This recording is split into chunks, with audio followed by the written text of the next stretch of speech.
Hello students, मैं doctor Mukta Dwivedi,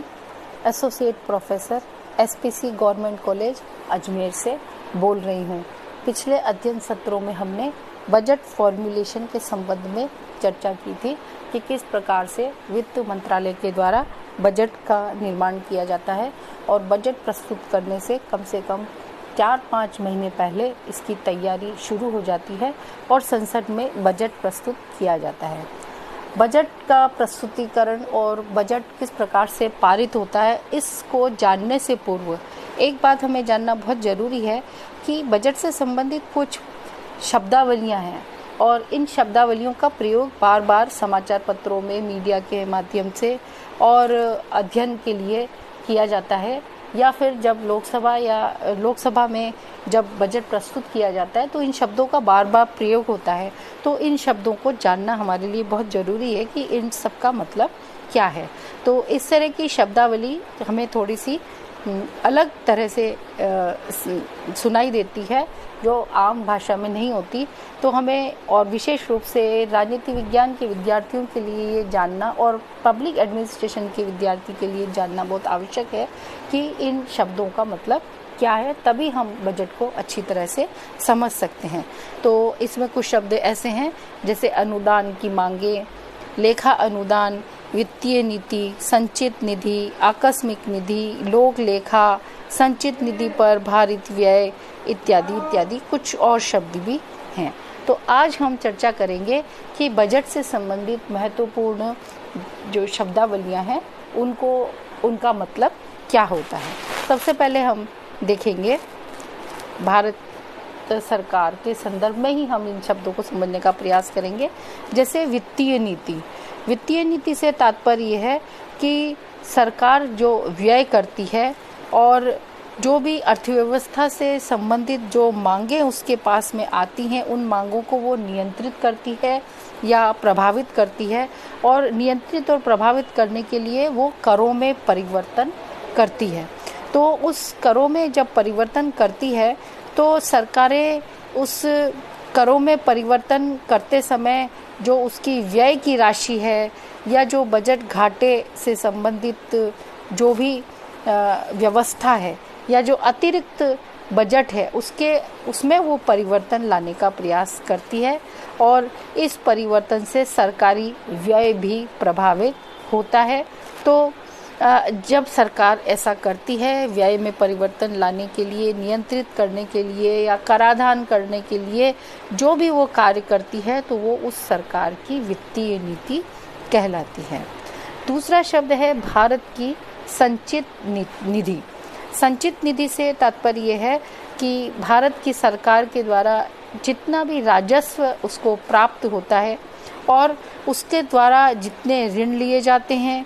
या सरकार के द्वारा ऋण दिए गए हैं, उनसे वसूली से जो राशि प्राप्त होती है उससे मिलकर भारत की संचित निधि का निर्माण होता है या संचित निधि बनती है। भारत की आकस्मिक निधि, आकस्मिक निधि से तात्पर्य यह है कि ये एक ऐसी निधि होती है, एक ऐसा कोष होता है जिसका उपयोग सरकार आपातकाल में करती है, ताकि आपातकाल के समय आकस्मिक रूप से अगर सरकार को कोई खर्च करना है तो बिना कोई देरी किए वो उस खर्च को कर सके। और इस आकस्मिक व्यय पर संसद की स्वीकृति लेनी होती है और ये करोड़ों रुपयों में होती है,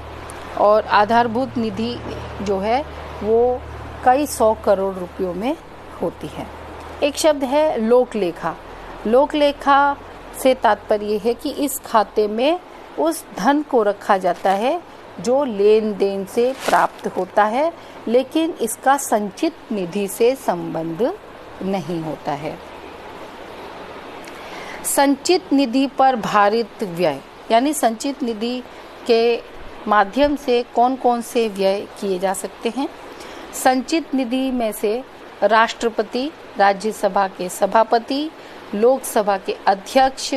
और उपाध्यक्ष के वेतन और भत्ते, उच्चतम न्यायालय के न्यायाधीशों और नियंत्रक महालेखा परीक्षक के वेतन भत्ते और उनकी पेंशन, उच्च न्यायालयों के न्यायाधीशों को जो पेंशन होती है वो, सरकार के द्वारा जो ऋण के दायित्व होते हैं उनका, न्यायालय की डिक्रियों के भुगतान इत्यादि के जो खर्चे होते हैं वो भारत की संचित निधि पर भारित होते हैं। ये व्यय संसद में मतदान के लिए नहीं रखे जाते हैं, लेकिन हाँ, दोनों सदन इन मदों पर चर्चा कर सकते हैं। तो इस तरह से संचित निधि पर जो भारित व्यय हैं वो जो मैंने आपको बताए हैं उनको संचित निधि पर भारित किया गया है, यानी भारत की जो संचित निधि है उनमें से इसमें खर्चे किए जाते हैं। एक शब्द है लेखा अनुदान। लेखा अनुदान से तात्पर्य है कि किसी एक वित्तीय वर्ष के किसी एक भाग के लिए, यानी एक वर्ष में 12 महीने होते हैं, तो 1 या 2 महीने के लिए सरकार के द्वारा जो खर्चे हैं उसकी स्वीकृति लोकसभा से ली जाती है। किसी कारण से जब या कई बार जब बजट लोकसभा में प्रस्तुत किया जाता है और बजट को पारित करने में वक्त लगता है, तो सरकार के जो डेली रूटीन के काम हैं, सरकार के जो कामकाज हैं वो न रुकें, इसके लिए लेखा अनुदान किया जाता है, रखा जाता है। और लेखा अनुदान के माध्यम से कुछ समय के लिए खर्चों के लिए परमिशन ले ली जाती है, क्योंकि संसदीय शासन व्यवस्था में व्यवस्थापिका का सार्वजनिक वित्त पर नियंत्रण होता है और कोई भी सरकार बिना अनुमति के 1 रुपया भी खर्च नहीं कर सकती है। इसलिए किसी भी कारणवश अगर बजट पारित करने में देरी हो तो कुछ समय के लिए लेखा अनुदान के माध्यम से सरकार के जो कार्य हैं वो चलते रहते हैं और लेखा अनुदान के माध्यम से सरकार के कार्यों में कोई बाधा उत्पन्न नहीं होती है।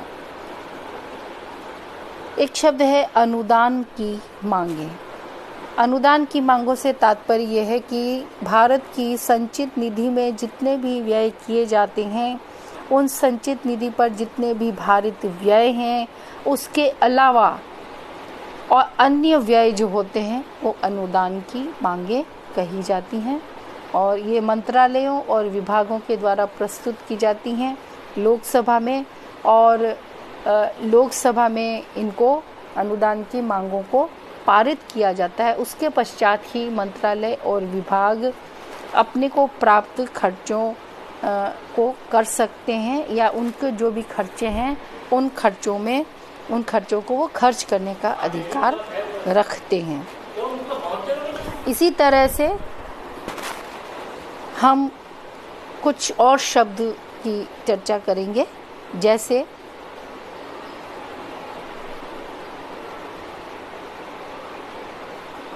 वित्त विधेयक।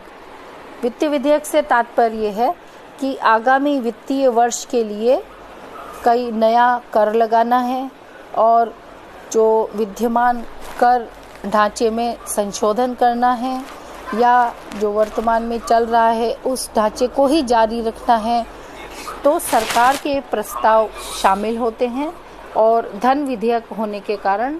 इस विधेयक को लोकसभा में ही प्रस्तुत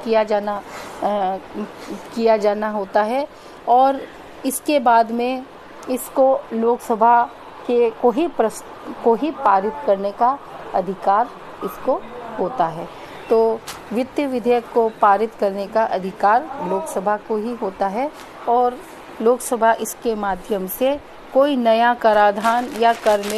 कर ढांचे में परिवर्तन या सेम अगर रखना है तो उसकी परमिशन देती है, उसे वित्त विधेयक कहा जाता है। एक शब्द है गिलेटिन। गिलेटिन या गिलोटिन का तात्पर्य है कि बिना चर्चा के अगर सभा के द्वारा शेष मांगों पर मतदान करके वित्तीय प्रस्तावों संबंधी चर्चा को समाप्त कर दिया जाए और तो इसे कहते हैं गिलोटिन, यानी चर्चा को समाप्त करके बिना चर्चा को समाप्त किए मांगों पर मतदान किया जाए। एक शब्द है योजनागत या गैर योजनागत व्यय। योजनागत व्यय में से तात्पर्य है कि केंद्र सरकार केंद्रीय योजनाओं और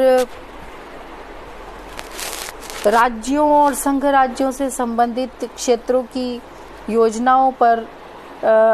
योजनाओं में सहायता देने के लिए जो व्यय करती है उसे योजनागत व्यय कहा जाता है। और गैर योजनागत व्यय से तात्पर्य है कि इसमें वो व्यय होते हैं, वो खर्चे होते हैं जो सरकार की योजनाओं का भाग नहीं होते हैं। इन खर्चों में ब्याज भुगतान पर व्यय, रक्षा पर किया जाने वाला व्यय, राजकीय सहायता पर किया जाने वाला व्यय, सार्वजनिक क्षेत्र के जो उपक्रम हैं उनके जो ऋण हैं उस पर किया जाने वाला या उनको दिया जाने वाला जो ऋण है उस तरह का खर्च, राज्य सरकारों को दिया जाने वाला व्यय, संघ राज्य क्षेत्रों और विदेशी सरकारों को ऋण के साथ साथ अगर कोई अनुदान दिया जा रहा है तो वो गैर योजनागत व्यय में आता है। तो इस प्रकार योजनागत व्यय से तात्पर्य है कि केंद्रीय योजनाओं और संघ राज्य के क्षेत्रों की केंद्रीय योजना सहायता पर हुआ हुआ व्यय, और इसके अतिरिक्त जो मैंने अब शब्द गिनाए हैं वो गैर योजनागत व्यय में आते हैं।